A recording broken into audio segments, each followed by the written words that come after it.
আমার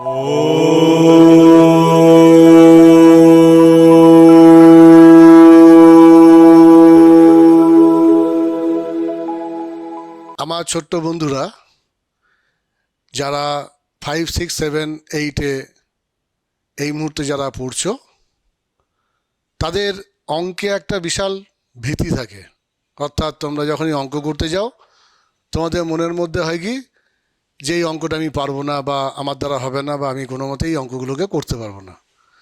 তো তাদের জন্য আমি শ্রী প্রদীপ কুমার দাস আজ থেকে দীপ স্যার নামে তোমাদের সামনে আমি উপস্থিত হয়েছি। আগামী দিন তোমাদের যাতে খুব সুন্দরভাবে তোমরা অঙ্ক শিখতে পারো, তার জন্য এক নতুন পদ্ধতি, যে পদ্ধতি আমার মনে হয় এর মধ্যেও তোমরা কোথাও দেখোনি, সেই পদ্ধতিতে আমি তোমাদের কিছু বাস্তবসম্মত অনুশীলন প্রকরণ দিয়ে, অর্থাৎ কিছু জিনিস দিয়ে তোমাদের যখন শেখাবো, তখন দেখবে আগামী দিনে তোমরা যখন উচ্চ শ্রেণীতে যাবে, তখন কিন্তু এই অঙ্কগুলো তোমাদের কাছে জলের মতো হয়ে যাবে। তাই তোমরা যদি একটু মন দিয়ে আমার এই পদ্ধতিগুলো একটু দেখে নাও, শিখে নাও, তাহলে কিন্তু আগামী দিনে তোমরা কিন্তু অঙ্কতে যারা সাধারণ মানের ছেলে তারা 80 থেকে 90%, আর যারা একটু মেধাবী ছেলে তারা কিন্তু 100% মার্কস পাবে। এটা কিন্তু আমি শিওরভাবে বলতে পারি। তো আমার প্রথম কথা হচ্ছে যে আমরা অনেকেই যখন এই অঙ্ক শিখতে যাই, মার্কস আমরা পাই না বেশি, তার অনেকটা কারণ আছে হাতের লেখার জন্য, ঠিক আছে? তো সেখানে আমরা কি করব, আমি কিন্তু তোমাদের একটা সহজ পদ্ধতিতে খুব ভালো যাতে ইংরাজি এবং বাংলা হাতের লেখা হয়, সেটাও কিন্তু আমি তোমাদের শেখাবো। তাহলে তোমরা কি পাচ্ছ যে সম্পূর্ণ তোমার ক্লাসের অঙ্ক এবং তার সাথে সাথে হাতের লেখাও তুমি কিন্তু আমার কাছে পাচ্ছ। যারা 5, 6, 7, 8-এর ছাত্রছাত্রী আছো, বা এই মুহূর্তে যারা তাদের অভিভাবক, অর্থাৎ যাদের বাড়িতে 5, 6, 7, 8-এর ছাত্রছাত্রী আছে, তারা যদি আমার এই আজকের এই আবেদনটা শোনেন, তাহলে আপনারা একটু দেখুন, দেখার পর মনস্থির করুন। আগামী দিনে আমি আমার একটি চ্যানেল, যেটির নাম হচ্ছে দীপ স্যারস ম্যাজিক ম্যাথ, এবং যে হ্যান্ডরাইটিংয়ের জন্য যেটা হচ্ছে সেটা দীপ স্যারস ম্যাজিক হ্যান্ডরাইটিং নামে দুটি চ্যানেল আমি খুলেছি। সেখানে আপনারা ভালো করে দেখে নেবেন, বা তোমরা দেখে নেবে। দেখার পর যদি মনে হয় সত্যি তোমরা কিছু শিখতে পারছো বা তোমাদের সহজ মনে হচ্ছে, তাহলে আমার যেই চ্যানেলটিকে আগে বাড়িয়ে নেবার জন্য তোমরা সাবস্ক্রাইব করবে, বেল আইকনটি তোমরা প্রেস করবে, এবং প্রচুর শেয়ার করে অন্যদের মধ্যে যাদের অঙ্কের ভীতি আছে তাদের কাছে শেয়ার করে তোমরা এই আমার চ্যানেলটিকে আগিয়ে নিয়ে যাওয়ার জন্য তোমরা সমস্ত সুবিধা করবে। সবাইকে আমার শুভেচ্ছা। চলো আমি এইবার তোমাদের সামান্য 2-1টা অঙ্ক তোমাদের দেখাবো, যেগুলো দেখলে তোমাদের মনে হবে যে হ্যাঁ, অঙ্ক খুব সহজ এবং খুব মজাদার। সেটা তোমরা জানতে পারলে তোমরা কিন্তু ম্যাজিকের মতো অঙ্ক করতে পারছে। চলে এসো, আমার সেই অঙ্কটা দেখাই। হ্যাঁ ছোট্ট বন্ধুরা, তাহলে চলো, যারা তোমরা তো আজ পঞ্চম শ্রেণীতে পড়ছো, সেই পঞ্চম শ্রেণীর 20 পাতায় যে অঙ্কটা আছে না, খুব সুন্দর একটা অঙ্ক আছে, তরমুজের অঙ্ক। তো এই সময় তো ঠান্ডার দিন, এখন তো বর্ষাকাল, তরমুজ প্রচুর এসছে, তা সেই তরমুজ নিয়ে কত সুন্দর একটা অঙ্ক হয় তোমাদেরকে এবার দেখাচ্ছি। তো এখানে এই অঙ্কটা করতে গেলে কি আমাদের কাছে আসবে জানো তো? প্রথম কথা হচ্ছে যে তোমাদেরকে জানতে হবে যে কোনো একটা সম্পূর্ণ জিনিসকে আমরা কি ধরি বা কেন ধরি, তার কিন্তু সুন্দর একটা উদাহরণ এখান থেকে আমাদের দেবো। আমরা কোনো একটা সম্পূর্ণ জিনিসকে সবসময় এক ধরে চলি, ঠিক আছে? তো একটা কেন ধরি? একটা ধরার অনেক কারণ আছে। এক অংশ বা সমগ্রকে এক ধরি আমরা, এবং সেটাকে কত ভাগে ভাগ করলে কি করলে আমরা কত কি পাই, সেটা কিন্তু খুব সুন্দরভাবে প্রাঞ্জলভাবে তোমাদেরকে বুঝিয়ে দেবো। আচ্ছা তোমরা বলো তো, এখন যদি ওই 20 পাতার অঙ্কটা তোমাদের বলি যে মা বাবা আছে, তুমি আছো, বাবা বাজার থেকে একটা তরমুজ কিনে নিয়ে এসছেন, তোমাকে 2/4 অংশ দিয়েছেন, তোমার মাকে দিয়েছেন 1/4 অংশ, আর বাকিটা কী হয়েছে, বাকিটা আর 1/4 অংশ তুমি পেয়েছো বা বাবাকে দিয়েছো। এই অঙ্কটা বললে কিন্তু তোমার মাথার মধ্যে কিছুই ঢুকবে না, তুমি বুঝতে পারবে না কি বলতে চাইছে, কি করতে চাইছে, ঠিক আছে? তো এটা যদি আমরা ছবির মধ্যে অর্থাৎ সেই উপকরণের মাধ্যমে যদি আমরা দেখি না, তা তোমার কাছে জলের মতো পরিষ্কার হয়ে যাবে যে কাকে বলে 4/2 অংশ, কাকে বলে 2/1 অংশ। এইগুলো বোঝাবার জন্য এসো এবার সেই আমরা প্রকৃত যে উপকরণ সেই উপকরণটা দিয়ে তোমাদের দেখাই। আমরা কিন্তু চলে আসি এই জায়গাটাতে। এই যে দেখো অঙ্কটা, এটা হচ্ছে তুমি, এটা হচ্ছে তোমার বাবা, তিনি বাজার থেকে একটা তরমুজ কিনে নিয়ে এসছেন। এটা হচ্ছে তার মা, তিনি আছেন। দেখো তোমার বাবা কিন্তু এই তরমুজটা বাজার থেকে নিয়ে এসছেন। এবার কী করলেন, মা সেটাকে ভালো করে কাটলেন। কত ভাগে কাটলেন না, 4 ভাগে কাটলেন। 4 ভাগ মানে এই যে টোটাল অংশটা, এই অংশটাকে তিনি 4 ভাগ করলেন। আমাদের সেই অঙ্কটা সেইভাবেই আছে। তো 4 ভাগ করার পর কী বলেছে ওখানে, তোমাকে, অর্থাৎ তুমি খুব খেতে ভালোবাসো বলে তোমাকে কি করলেন, 2/4 অংশ দিলেন। 2/4, এবার 2/4 বলতে কী বোঝাচ্ছে সেটা তোমাদেরকে বোর্ডে আমি বুঝিয়ে দেবো। এবার দেখো এই যে এটাকে কাটা হলো, এটাকে 4 ভাগে কাটা হলো, তোমাকে বলা হয়েছে আগে থেকে এটা 4 ভাগ দেখতে পাচ্ছ। এই যে 4 ভাগ হয়েছে, এই 4 ভাগ সমানভাবে 4 ভাগ হওয়ার পর তোমাকে কী হলো, 2/4 দিচ্ছে। অর্থাৎ 4 ভাগের মধ্যে 2 ভাগ তোমাকে দিচ্ছে। বেশ ঠিক আছে, মা তোমাকে দিয়ে দিল, অর্থাৎ এইটা দিয়ে দিল আর তার সাথে এটা দিল। তাহলে 2/4 ভাগ তুমি পেলে। আর কি করলো, মা করলেন কি, আরও 1/4 ভাগ বাবাকে দিলেন, অর্থাৎ তোমার বাবাকে দিলেন 1/4 ভাগ। এটা হচ্ছে 1/4 মানে 4 ভাগের 1 ভাগ। এগুলো আরও সুন্দরভাবে আমি বোর্ডের মধ্যে প্রাঞ্জলভাবে তোমাদের শিখিয়ে দেবো, ঠিক আছে। তাহলে 1/4 ভাগ কে পেলেন, বাবা পেলেন। আর এখানটাতে আর 1/4 ভাগ মা নিজে নিলেন। তাহলে বুঝতে পারলে এখানে এই টোটাল যে ব্যাপারটা ছিল সেটা সম্পূর্ণ ছিল, সেটা 1 অংশ ছিল। সেই 1 অংশটাকে 4 ভাগ করে মা তোমাকে দিলেন 2 ভাগ, 4 ভাগের মধ্যে 2 ভাগ, বাবাকে দিলেন 4 ভাগের মধ্যে 1 ভাগ, আর তিনি নিজে নিলেন 4 ভাগের মধ্যে 1 ভাগ।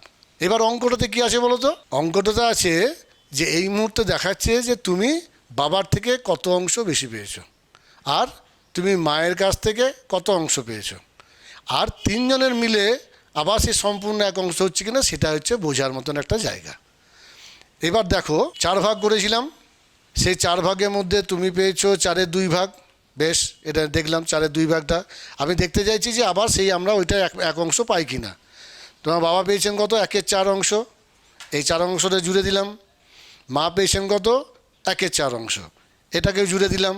তাহলে সম্পূর্ণ দেখো একটি তরমুজ আবার হয়ে গেল।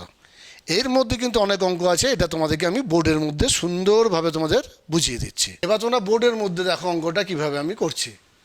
মনে করো এটা একটা গোটা তরমুজ, ঠিক আছে। এইটাকে বাবা নিয়ে এলেন বাজার থেকে। এখানে আমি লিখে রাখছি যে এটা তুমি,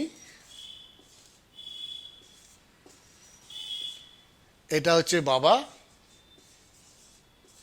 আর এটা হচ্ছে মা। কে কত পেলেন, কাকে কত দিলেন, তো এটা আমরা কি করেছিলাম, ওইখানে এসে আমরা কেটেছিলাম এটাকে। ঠিক এখানে 4 ভাগ হয়েছিল, এই দিকটা যেহেতু দেখা যাচ্ছে না, এটা 4 ভাগ হয়েছিল। ধরো করে এটাই ধরো তো 4 ভাগ, 2, 3, এটা 4 ভাগ। তোমাকে মা কত দিলেন, তা আমরা এটাকে গোটাটা যখন কাটলাম তখন গোটা অংশটা কত হলো, এটা 4 অংশ, ঠিক। মা তোমাকে কত দিলেন, 2/4 অংশ। অর্থাৎ 4টে যখন আমরা দেখেছিলাম এখানটাতে যে 4 অংশের মধ্যে এই যে 2টো আছে, এই 2টো কিন্তু তোমায় দিলেন, তাই তো। তাহলে আমরা এখানে কি করব, অংশ হিসেবে লিখতে গেলে কটার মধ্যে কটা, তোমাকে দিয়েছে 2টো, তাহলে 4টের মধ্যে 2টো। তাহলে তুমি পেলে কত বলো তো, প্রথমে লিখবো আমি কত হলো 4, তার মধ্যে তুমি পেয়েছো 2। আগে এর মধ্যে আরও অনেক অঙ্ক আছে, সেটা তোমাদের পরে বলছি আমি। বাবা কত পেয়েছেন, বাবাকে কত দিয়েছেন না, বাবাকে দিয়েছেন কিন্তু 4 ভাগের 1 ভাগ। তার মানে 4 ভাগের 1 ভাগ, যখন আমরা ভাগটা বলবো যে এত ভাগের এত, সেই ভাগটা নিচে যাবে প্রথমে, তারপরে ওপরটা কত পেয়েছে সেটা। তাহলে এখানে বাবা পেয়েছেন কত, আমরা ভাগ করেছিলাম মোট কত 4, তার মধ্যে উনি পেলেন 1। বোঝা গেছে, এটা নিশ্চয়ই তোমরা বুঝতে পারছো আমি যেটা বলেছি আগে। এবার মা কত, মা কিন্তু নিলেন ঠিক ওই 1/4 ভাগ, তার মানে তিনি নিলেন কত, 4 ভাগের 1 ভাগ। তাহলে আমরা এইগুলো যদি সমস্তগুলি যোগ করে দিই তাহলে আবার সে একটা চলে আসবে, আমরা যেটা বোঝানো 1 অংশ বা একটাই। তা সেটা আমরা কি করে করছি সেটা আমি দেখাচ্ছি তোমাদের। এখানে তোমরা ভাবতেই পারো যে এই যে 2/4, এখানে কিন্তু একটা কিছু একক দিতে হবে, সেটা কি না, এগুলো প্রত্যেকটাতে কিন্তু অংশ, ঠিক আছে, এটাও তাই এটাও তাই। হয়েছে? এইবার দেখো প্রশ্নপত্রে আছে কি, অঙ্কটাতে আছে যে তুমি তোমার বাবার থেকে কত বেশি পেয়েছো। তো আমরা কি করে জানবো? ধরো তোমার কাছে 4টে চকলেট আছে, আর একটা বন্ধুর কাছে 2টো চকলেট আছে। তো তুমি কটা বেশি পেয়েছো বললে কি করি আমি? 4 থেকে 2 বিয়োগ দিই, অর্থাৎ বেশি থেকে কমটা বিয়োগ দিলেই সেটা পাওয়া যায়। তাহলে এখানে কি সব থেকে বেশি কে পেয়েছে? 2-এর 4 বলতে। এটা কিন্তু আরেকটা জিনিস সুন্দরভাবে শিখে রাখো, এই 2-এর 4কে কাটাকাটি যদি করি, আমরা তো শিখে এসেছি, তাহলে এটা কী হবে? 1-এর 2। 1-এর 2 মানে কি জানো? যে টোটাল যে সম্পূর্ণ যে অংশটা তার অর্ধেক। তাই মানে তো তাই, 4টের মধ্যে তুমি যদি 2টো পাও তাহলে সেটা অর্ধেক হয়ে গেল। এবার দেখো কত সুন্দর অঙ্কটা, তুমি পেয়েছো কত? 2-এর 4 অংশ।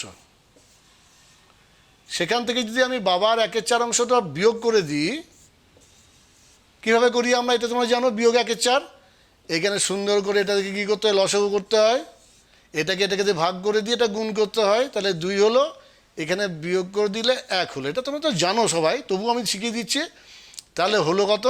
1-এর 4 অংশ তুমি বেশি পেয়েছো। এই যে 1-এর 4 অংশ হলো, এটা কিন্তু তুমি বাবার থেকে বেশি পেয়েছো, অংশ বেশি পেয়েছো। হয়েছে?